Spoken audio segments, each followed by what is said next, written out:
है। तो thymic neoplasms में थाइमिक एपिथेलियल नियोप्लाज्म्स कहते हैं हम। इसमें थाइमोमा भी आता है, थाइमिक कार्सिनोमा भी आता है। ठीक है, और भी बहुत सारे टाइप्स है, वो पढ़ेंगे। So most of them are in the anterior mediastinum. ठीक है, और अडल्ट्स में, ठीक है, एंड 15% बच्चों में। ठीक है, तो इटियोलॉजी इसकी कुछ पता नहीं है, एसोसिएशंस पता है। लोग कहते हैं कि myasthenia gravis, red cell aplasia, hypogamma globulinemia, NET, MEN one के साथ इनके एसोसिएशंस है, बट इटियोलॉजी क्या है वो किसी को पता नहीं। इंसिडेंस जो है एज के साथ बढ़ता है, और यही मैंने आपको बताया ना, थाइमोमा के एसोसिएशन है myasthenia gravis, red cell aplasia, MEN one with NETs और हाइपोगामा ग्लोबुलिनीमिया के साथ। इसकी एनाटॉमी क्या है, तो बेसिकली ऊपर से शुरू होता है, एक्टोडर्म और एंडोडर्म लेयर्स जो है थर्ड फेरेंजियल पाउच, वो ऊपर से शुरू करते हैं और 7th to 8th वीक के अराउंड नीचे डिसेंड करते हैं कॉर्डली, मतलब नीचे आते हैं और आगे की तरफ आते हैं। तो ये जब थर्ड फेरेंजियल पाउच वाले एक्टोडर्म और एंडोडर्मल सेल्स हैं, जब नीचे आते हैं और आगे की तरफ आते हैं, तो ये पहुंचते हैं एंटीरियर मीडियास्टिनम में। इसमें क्या था अभी तक, एक्टोडर्म और एंडोडर्म था। 9th वीक तक जाके उसमें लिम्फोइड सेल्स आ जाते हैं। ये लिम्फोइड सेल्स मैच्योर करते हैं, डिफरेंशिएट करते हैं, फिर अल्टीमेटली बच क्या जाता है, जो एक्टोडर्म एंडोडर्म थे उन्होंने थाइमोसाइट्स बनाए और लिम्फोसाइट्स जो इसमें आए होते हैं 9th वीक तक। ठीक है, तो ये क्या बना देते हैं, एक ऐसा स्ट्रक्चर बना देते हैं।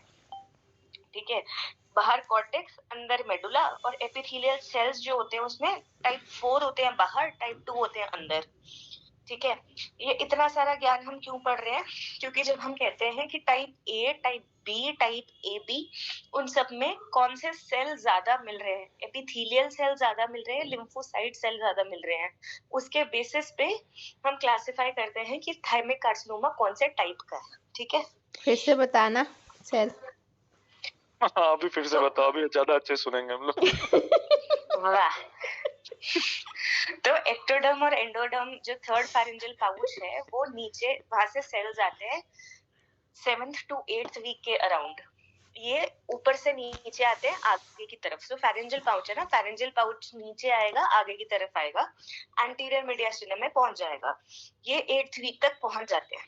ठीक है, तो अभी इसमें क्या है, एक्टोडर्म सेल्स हैं जो थाइमिक सेल्स बनाएंगे बेसिकली, और इसमें 9th वीक में क्या आ जाते हैं, लिम्फोसाइट्स आ जाते हैं। तो अल्टीमेटली बचता क्या है, थाइमिक एपिथेलियल सेल्स बचते हैं जो एक्टोडर्म से अराइज होते हैं। बेसिकली एपिथेलियल सेल्स और लिम्फोसाइट सेल्स दो ही कॉन्स्टिट्यूएंट्स है। ठीक है, तो ये एपिथेलियल सेल्स टाइप 2 मेडुला में मिलते हैं, टाइप 4 कैप्सूल में मिलते हैं। ठीक है, तो अल्टीमेटली यही एपिथेलियल सेल्स जो थाइमोसाइट्स होते हैं और जो लिम्फोसाइट्स होते हैं, इनकी प्रोपोर्शन पे ही डिपेंड करेगा कि आपका थाइमिक कार्सिनोमा कौन से टाइप का है, ए बी किस टाइप का है। क्योंकि बी वाला होगा ना तो उसमें लिम्फोसाइट ज्यादा होगा, ए वाला होगा तो उसमें एपिथेलियल सेल ज्यादा होगा, ए बी वाला होगा तो दोनों होंगे, ऐसा। ठीक है, इसका क्लासिफिकेशन भी ऐसा ही है। जब आगे क्लासिफिकेशंस आए थे, उन्होंने ऐसे ही क्लासिफाई किया था, tumour having more of epithelial cells, tumour having more of lymphocytes, ऐसा करके। ठीक है, तो ग्रेटेस्ट वेट जो होता है थाइमस का, इट इज एट प्यूबर्टी। तो कितने तरह के सेल्स हैं, पर मुझे ये बताइए, एक एपिथेलियल सेल्स है, एक तुम्हारी लिम्फोसाइट्स हैं, और थाइमोसाइट्स अलग हैं क्या? बस, वो भी सेम ही नहीं, ये वो थाइमोसाइट्स एपिथेलियल सेल्स ही हैं। ओके, दो ही तरह की सेल्स हैं मेनली। दो ही टाइप के सेल्स हैं, थाइमस के सेल्स जो एपिथेलियल सेल्स होते हैं, और एक लिम्फोसाइट्स होते हैं। ठीक है, फिर इसका थाइमस का ग्रेटेस्ट वेट होता है प्यूबर्टी पे, अडल्टहुड में आता आता वो इन्वोल्यूट हो जाता है। तो जो एक पूरा रास्ता ट्रैवल करते हुए आता है फेरेंजियल पाउच ऊपर से लेकर नीचे और एंटीरियरली, तो पूरे रास्ते आते हुए कहीं कहीं कहीं कहीं क्या करता है, थाइमिक छोड़ता हुआ आते हैं थोड़ा थोड़ा। ठीक है, तो कहाँ कहाँ छोड़ता हुआ आ सकता है, एपी विंडो में छोड़ता हुआ आ सकता है, रेट्रोकराइनल एरिया में छोड़ता हुआ आ सकता है। तो इन सब जगहों पे जब वो ऊपर से नीचे आ रहा होता है, तो ये थाइमिक टिश्यू थोड़ा थोड़ा छोड़ता हुआ आता है। ठीक है, तो यही कारण है कि किसी को अगर मायस्थीनिया ग्रेविस है, उस मायस्थीनिया ग्रेविस के लिए आप थाइमेक्टमी कर रहे हो, तो जरूरी नहीं है कि आपने थाइमस निकाल दिया तो मायस्थीनिया ग्रेविस ट्रीट हो जाए। चांसेस हैं कि ये जो पूरा ट्रैक्ट उसने कवर किया था फेरेंजियल पाउच से एंटीरियर मीडियास्टिनम में आने के लिए, उस रास्ते के अलोंग कुछ ना कुछ टिश्यू, एक्टोपिक टिश्यू छूटा था, जिसकी वजह से मायस्थीनिया ग्रेविस है। ठीक है, तो ये इसलिए हम लोग seriously बायलैटरल important है। फ्रेनिक नर्व के बीच का जितना भी फाइब्रोफैटी टिश्यू होता है हाँ वो निकालते हैं। वो सब क्लियर करते हैं, बिल्कुल। ठीक है, तो ये ट्यूमर बायोलॉजी वाइज ये सारे लो म्यूटेशनल बर्डन वाले होते हैं, लो एमएसआई वाले होते हैं। ठीक है, सिर्फ एक टाइप का म्यूटेशन इसमें ज्यादा मिलता है, वो है किट म्यूटेशन। ठीक है, फिर जेनेटिक इम्बैलेंसेस जो हैं वो भी बढ़ते जाते हैं। जैसे जैसे आप ए बी और कार्सिनोमा की तरफ जाओगे, आपके जेनेटिक इम्बैलेंसेस बढ़ते हुए जाएंगे। ठीक है, तो इसमें जो म्यूटेशन मिलती है, एक तो हमने बोला किट में मिलती है। ठीक है, उसके अलावा एमआईआरए में GTF2I PIK3 इन सब में म्यूटेशन मिलेगी, और एमएसआई वगैरह म्यूटेशन इसमें नहीं होती, तो ऐसा कोई टारगेटेड एजेंट हम यूज नहीं कर सकते। ठीक है ना।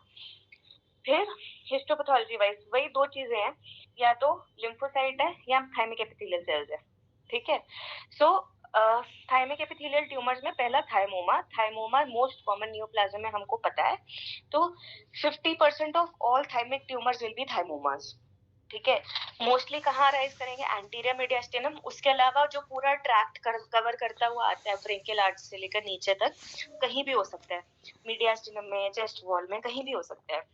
मेल्स और फीमेल्स में इक्वल प्रेजेंटेशन होगी। 40 to 85 इयर्स तक एज जैसे जैसे बढ़ेगी और चांसेस उतना उतना बढ़ेंगे। ग्रॉसली लॉब्यूलेटेड फॉर्म इनकैप्सुलेटेड होता है। ठीक है, हो सकता है किसी आस वाली जगह से चिपका हुआ हो या इन्वेड कर चुका हो। मिलते अल्टीमेटली दो ही सेल है, एपिथेलियल सेल्स, थाइमोसाइट्स। ठीक है, और लिम्फोसाइट्स मिलते हैं। ठीक है, तो थाइमोमा क्या होगा, हमने ये स्ट्रक्चर पढ़ा था कि ये एपिथेलियल सेल्स अपने आप को डिवाइड कर लेते हैं, कुछ मेडुला में, कुछ कैप्सूल में। ठीक है, तो एक तरह से हम उसको ऐसे डिवाइड कर सकते हैं कि थाइमोमा जो कॉर्टिकल अराइज हो रहे हैं, कुछ जो मेडुलरी अराइज हो रहे हैं, जो दोनों अराइज हो रहे हैं। तो इनिशियल प्रेजेंटेशन, इनिशियल क्लासिफिकेशन ऐसी थी। फिर उन्होंने बोला नहीं, ऐसे नहीं, ग्रॉसली नहीं डिवाइड करेंगे, डिपेंडिंग ऑन कौन से सेल्स मिल रहे हैं वैसे डिवाइड करेंगे। लिम्फोसाइट्स मिल रहे हैं, एपिथेलियल सेल्स मिल रहे हैं, दोनों मिल रहे हैं। ठीक है, फिर उन्होंने बोला ऐसे वैसे कुछ भी नहीं, WHO क्लासिफिकेशन करेंगे, ए बी बी, उसमें 1 2 3 या कार्सिनोमा। ठीक है, तो थाइमोमास सारे अग्रेसिव होते हैं, ओनली एक्सेप्शन बीइंग माइक्रोनोडुलर थाइमोमा। वो सॉरी, थाइमोमास एक्सेप्ट माइक्रोनोडुलर थाइमोमा सारे अग्रेसिव होते हैं, और सबको मेलिग्नेंट कंसिडर करना चाहिए जब तक आपके पास एक प्रॉपर हिस्टोलॉजी नहीं है। ठीक है, फिर उन्होंने एक और चीज निकाली, एटिपिकल ए थाइमोमा। ये सबसे ज्यादा अग्रेसिव वेरिएंट है। ठीक है, तो थाइमोमा सारे अग्रेसिव होते हैं एक्सेप्ट माइक्रोनोडुलर थाइमोमा, और उनमें भी एटिपिकल ए थाइमोमा सबसे गंदा होता है। ठीक है, ये थे थाइमोमा। अब हम करेंगे थाइमिक कार्सिनोमा। कार्सिनोमा और थाइमोमा में क्या फर्क है, एटिपिया बढ़ता जा रहा है। ठीक है, तो सेलुलर एटिपिया थाइमिक कार्सिनोमा में थाइमोमा से बहुत ज्यादा होगा, उसमें clear cut malignant cytological features मिलेंगे। ठीक है, ये कार्सिनोमा भी दो टाइप के हो सकते हैं, low grade carcinomas, high grade carcinomas. ये सारे के सारे थाइमिक एपिथेलियल ट्यूमर्स ही पढ़ रहे हैं हम। ठीक है, लो ग्रेड कौन से होते हैं, स्क्वामस, म्यूकोएपिडर्मोइड, बेसिलॉइड। जहां भी हमने इससे पहले म्यूकोडर्मोइड पढ़ा है वो गंदा होता है, इसमें म्यूकोडर्मोइड लो ग्रेड होता है। ठीक है, हाई ग्रेड इसमें कौन सा है, लिम्फोएपिथेलियल, लिम्फोएपिथेलियल, अनडिफरेंशिएटेड और सार्कोमेटोइड। उसके अलावा न्यूरोएंडोक्राइन थाइमिक ट्यूमर्स ये रेयर होते हैं, इनमें भी टिपिकल कार्सिनोइड्स, हाई ग्रेड कार्सिन मतलब टिपिकल एटिपिकल कार्सिनोइड्स और हाई ग्रेड कार्सिनोइड्स। तो इनमें भी लाइक एवरी अदर कार्सिनोइड हम लोग माइटोटिक काउंट के हिसाब से डिवाइड करेंगे। अगर mitotic count is 2.5 per 10 high power field, it is low grade typical carcinoid. If it is 15 mitosis per high power field, it is intermediate and high grade. ठीक है, फिर ये था थाइमिक एपिथेलियल ट्यूमर्स अभी तक। ठीक है, थाइमिक मेसेनकाइमल ट्यूमर्स कौन से होते हैं, बस एक टाइप का हमें पढ़ना है, ये थाइमोलाइपोमा। ये थोड़े अलग होते हैं। ठीक है, तो ये ना थाइमस एंटीरियर मीडियास्टिनम में नहीं होते, थाइमोलाइपोमा ना डायफ्राम के अराउंड रहेगा। ठीक है, तो ये ना डायफ्राम के क्रॉस रहेगा, इसका बस मेन थाइमस से एक स्टॉक की तरह जुड़ा हुआ होगा ये। ठीक है, so it will have a small pedicle जिससे वो थाइमस के थ्रू कनेक्टेड रहेगा, बाकी it will be draped along the diaphragm, ठीक है। इसमें like thymic thymolipoma, this is not thymic epithelial tumour, this is thymic mesenchymal tumour. It will have adipose cells plus thymic tissue. इसका कोई खासा malignant transformation नहीं होता, और because ये एंटीरियर मीडियस्टेनल ट्यूमर नहीं है, डायफ्राम के अक्रॉस है, अजीब से वेग सिम्टम्स देता है, ठीक है। तो प्रेजेंटेशन क्या है थाइमिक एपिथेलियल ट्यूमर्स की? तीनों चीजें हो सकती हैं इक्वल इंटेंसिटी में, ठीक है। या तो ये बिल्कुल इंसिडेंटली डिटेक्ट होगा, ठीक है, या ये कंप्रेशन कॉज करेगा, या ये पैरानियोप्लास्टिक कॉज करेगा, ठीक है। तीनों के इंसिडेंस बराबर हैं, ठीक है। of thymomas to be thymomas और thymic epithelial carcinomas to be found incidentally और paraneoplastic syndromes के साथ या compression incidence is the same, ठीक है। तो सिम्टम्स क्या करेंगे? सिम्टम्स यूजुअली स्टेज 3 और स्टेज 4 वाले सिम्टम्स कॉज करेंगे, क्योंकि बड़े हो जाएंगे। तो क्या करेंगे? Chest pain, cough, dyspnoea, SPC syndrome, Horner syndrome, तो बड़े ट्यूमर्स ये सिम्टम्स कॉज करेंगे, ठीक है। थाइमोलाइपोमा मैंने आपको बताया था, ये डायफ्राम के अक्रॉस ड्रेप्ड रहता है, कोई खासा सिम्टम नहीं करता, वेग से सिम्टम्स करता है, ठीक है। पैरानियोप्लास्टिक सिंड्रोम क्या कर सकते हैं? Myasthenia gravis, red cell aplasia, hypogammaglobulinemia, lichen planus, Graves disease, वही सब चीजें जो मैंने आपको बताया था ऊपर की एसोसिएटेड होता है इनके साथ, ठीक है। मोस्टली स्टेज 1 और 2 में कोई सिम्टम्स नहीं होते, ठीक है। सिंड्रोम्स जो ये कॉज करते हैं वो मैंने आपको बताए थे। अब हर किसी का इंसिडेंस 30 to 40% ही होता है, of this to be found incidental, to this to have any symptoms, or this to have paraneoplastic syndromes. Everything is between 30 to 40%. So when you write, the chances of finding any paraneoplastic syndrome is 30 to 40%, ठीक है। तो क्या क्या मिल सकते हैं? Auto immune मिल सकता है, उसमें आप myasthenia gravis, SLE, Hashimoto, scleroderma, Sjogren's लिखोगे। न्यूरोमस्कुलर सिंड्रोम में लैम्बर्ट ईटन लिखोगे। एंडोक्राइन में hyperthyroidism, hyperparathyroidism, stiff person syndrome लिखोगे। ब्लड डिसऑर्डर्स में रेड सेल एप्लेजिया लिखोगे। उसके अलावा हाइपोगामाग्लोबुलिनेमिया, एरिथ्रोसाइटोसिस, ठीक है। ये बताया डायग्राम, सौम्यता हंसेगी अब, ठीक है। तो WHO स्टेजिंग, उस टाइम ना इन्होंने अवनीत बोला की था, शादी होने वाली थी, तो मैंने अवनीत को बोला था कि भाई सब जगह दिल ही दिल दिख रहा है अवनीत को, पर अब तो शादी हो चुकी है, तो अब क्या बोले। अब ठीक है, स्टेजिंग के लिए याद करो इसको, ठीक है। तो इसके साथ में मैंने मसोका कोगा भी लिखा है, WHO भी लिखा है। तो एक चीज याद रखिए, मसोका कोगा इज अ पैथोलॉजिकल स्टेजिंग। आप किसी भी ट्यूमर को मसोका कोगा स्टेजिंग तब दोगे जब आप उसको एक्ससाइज कर चुके हो, ठीक है। WHO staging is based on pre operative assessment, ठीक है। तो T1 is what? Tumor is just touching the mediastinal pleura or fat, ठीक है। जब ट्यूमर इन्वेड कर चुका होता है मीडियास्टिनल प्लूरा को, दैट इज T2। T3 में इसको सिर्फ 4 चीजों से मतलब है। ट्यूमर को या तो लंग को इन्वॉल्व कर रहा है, या फ्रेनिक नर्व को इन्वॉल्व कर रहा है, एक्स्ट्रा पेरिकार्डियल पल्मोनरी आर्टरी को इन्वॉल्व कर रहा है, या ब्रैकोसेफेलिक वेन को इन्वॉल्व कर रहा है, या चेस्ट वॉल को। इन 5 चीजों को उसने गिन लिया कि अगर इन 5 चीजों में से किसी को तुम इन्वॉल्व कर रहे हो तो मैं तुम्हें T3 बोलूंगा। इसके अलावा हार्ट के आसपास का कुछ भी structure, oesophagus, trachea, arch vessels, myocardium, aorta, trachea, anything, I will call it T4. Okay, so unless it's not these 5 things, lung, chest wall, phrenic nerve, brachiocephalic vein, and extrapericardial pulmonary artery, it's T3. When it comes to intrapericardial pulmonary artery, aorta, esophagus, trachea, arch vessels, everything is T4, ठीक है।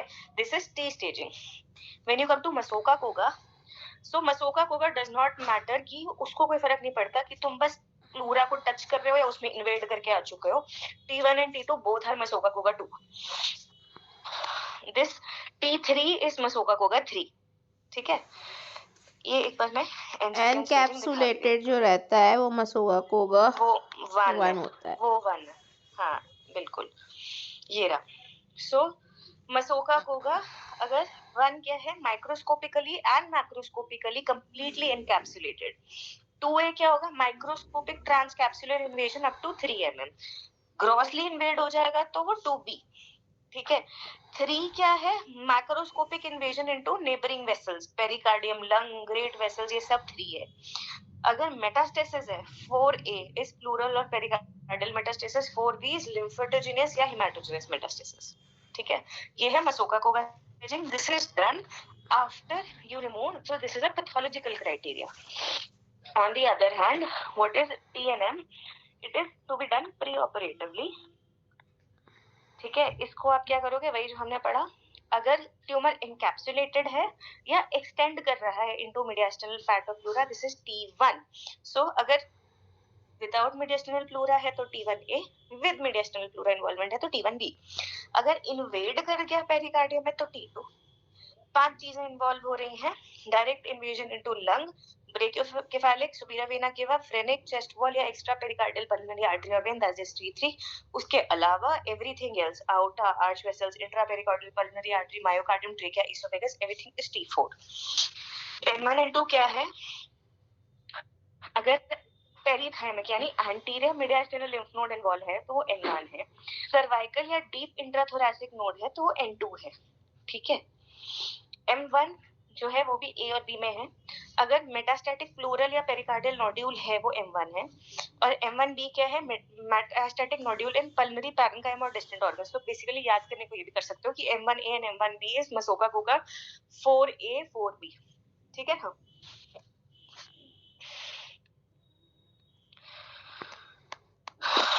ठीक है. Treatment तो मसोका कोगा 1 या 2 में क्या करना है?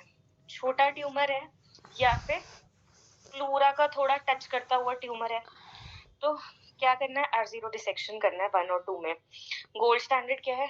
कंप्लीट या टोटल थाइमेक्टमी. कुछ लोगों ने बोला था कि उससे कम करके आ सकते हैं क्या, तो उसमें अभी तक हमारे पास इतना डेटा नहीं है ऑफ पार्शियल थाइमेक्टमी या थाइमेक्टमी विद नेगेटिव मार्जिन. उसका डेटा कम है. ठीक है.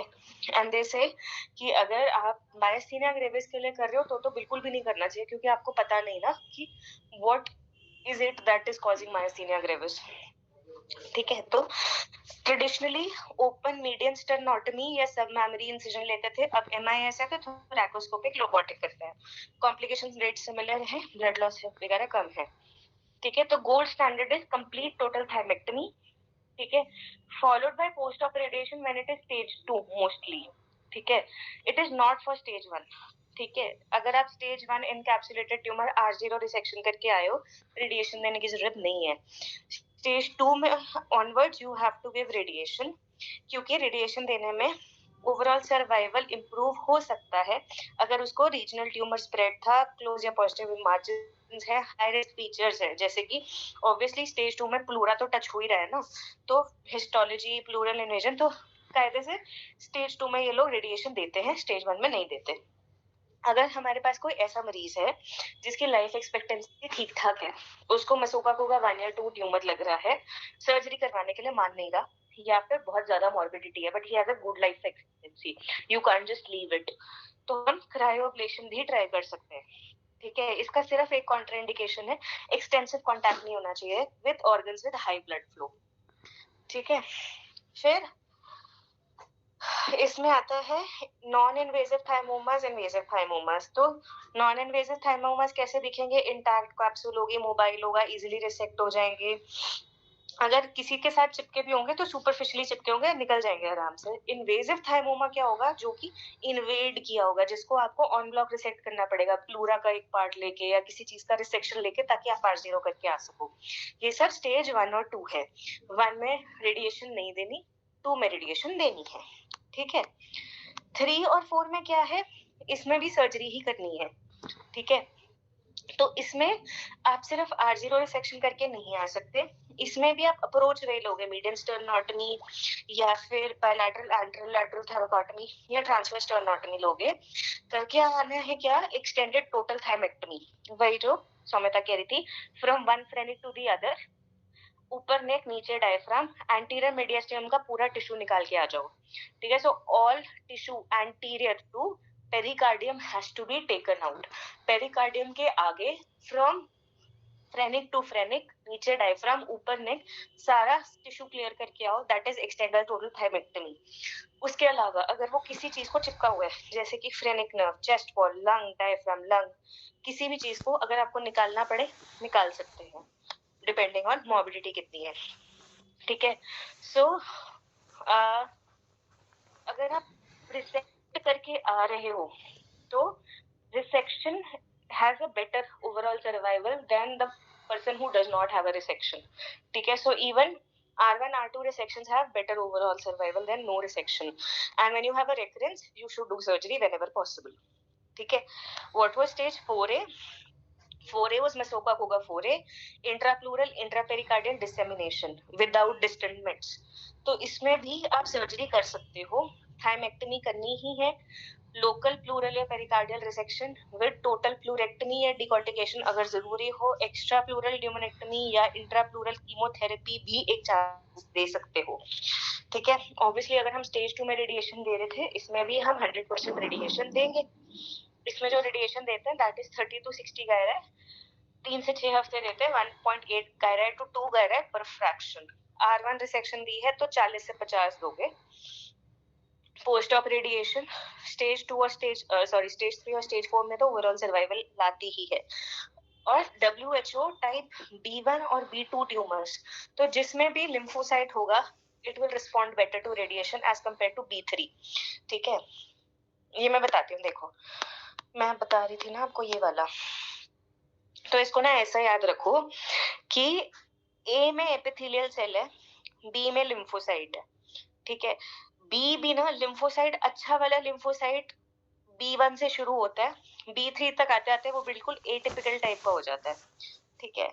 सो A में क्या है, मैंने बोला एपिथेलियल सेल्स जो हैं वो A में ज्यादा मिलेंगे, उसमें लिम्फोसाइट कम मिलेंगे. B में लिम्फोसाइट मिलेंगे बट जैसे वैसे B1 से B3 की तरफ आओगे वो अपना कैरेक्टर लूज कर चुका होगा. ठीक है. सो A में क्या है, bland spindle shaped epithelial cells. ठीक है. इमेच्योर टी सेल्स पॉजिटिव होगी, टी सेल्स नहीं मिलेंगे, बहुत थोड़े मिलेंगे. B1 में आओ, इसमें क्या है, इमेच्योर टी सेल्स भर भर के मिलेंगे. B2 में आओगे तो उस मतलब इमेच्योर टी सेल्स भी भर भर के हैं लेकिन उसके साथ थोड़ा थोड़ा एपिथेलियल सेल्स आने शुरू हो गए. B3 में क्या है, आपको जो प्रॉपर टी सेल्स थे वो तो मिलने बंद हो गए, जो एपिथेलियल सेल्स भी मिल रहे हैं वो अजीब एटिपिकल टाइप के मिल रहे हैं. ठीक है. सो A सबसे अच्छा है. क्यों? क्योंकि उसमें जो एपिथेलियल सेल्स हैं वो सुंदर सुंदर स्पिंडल शेप्ड मिल रहे हैं. ठीक है. टी सेल उसमें नहीं है, लिम्फोसाइट नहीं है. ठीक है. B1 में लिम्फोसाइट बढ़िया वाला है, एपिथेलियल सेल्स बहुत कम है. B2 में लिम्फोसाइट बढ़िया वाला है, थोड़ा थोड़ा एपिथेलियल सेल भी है. B3 में लिम्फोसाइट है ही नहीं, एपिथेलियल सेल्स भी बिल्कुल एटिपिकल वाला है. समझ रहे हो ना? हाँ ना, तो बोल दो. समझ रहे हैं. तुम्हारी मेरी फीलिंग समझे तुम लोग. मैं तो बढ़ाती हूँ, तुम लोग कुछ बोलते ही नहीं हो. मैं बदला ले रही हूँ. समझते हैं. ठीक है. फिर उसके बाद आओ एडवांस्ड अनरिसेक्टेबल. तो इसमें कॉन्करेंट CTRT या रेडिएशन देते हैं फॉर लोकल कंट्रोल. कीमो आप क्या दे सकते हो, कीमो में आप देते हो सिस्प्लाटिन, आइफॉस्फेमाइड, पीमेट्रेक्सिड. कॉर्टिकोस्टेरॉइड्स भी देते हैं विद और without chemotherapy regardless of histology. और मायस्थीनिया ग्रेविस है तो देना ही चाहिए. क्यों? यार क्योंकि कैप रेजिमेंट कब देते हैं? मैं तो कैप याद थी. ये पिछली बार भी आई थिंक हमने डिस्कस किया था. तब भी नहीं बताया क्या?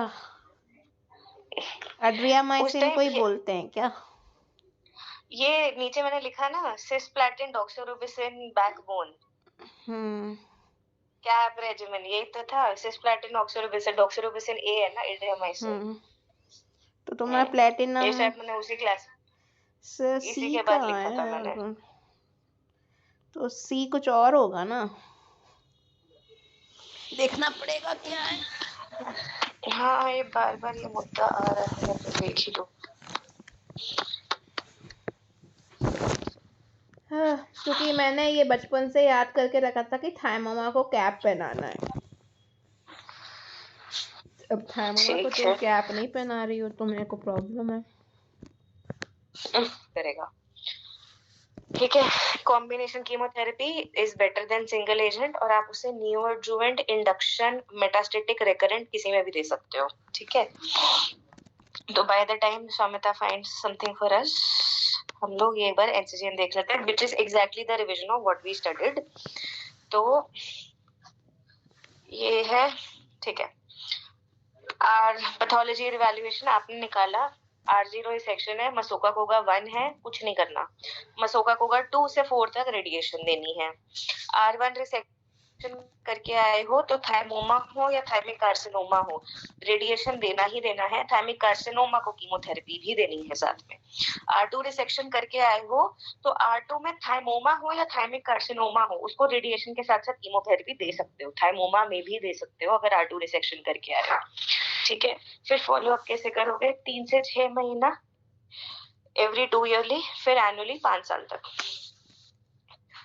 ठीक है, सो ऑल थाइमिक ट्यूमर्स सब में एमडीटी होने चाहिए। अगर सर्जिकल रिसेक्टेबल है तो उसको सर्जिकली रिसेक्ट करके आओ। अगर लोकली एडवांस्ड है तो टिश्यू डायग्नोसिस लो और इसके बाद कीमो दो।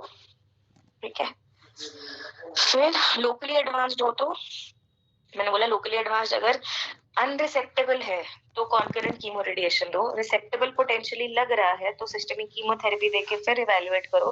रिसेक्ट करके आ सकते हो, रिसेक्ट करो, फिर उसके बाद आरटी दो। नहीं रिसेक्ट करके आ सकते तो कॉन्करेंट सीटीआरटी दो।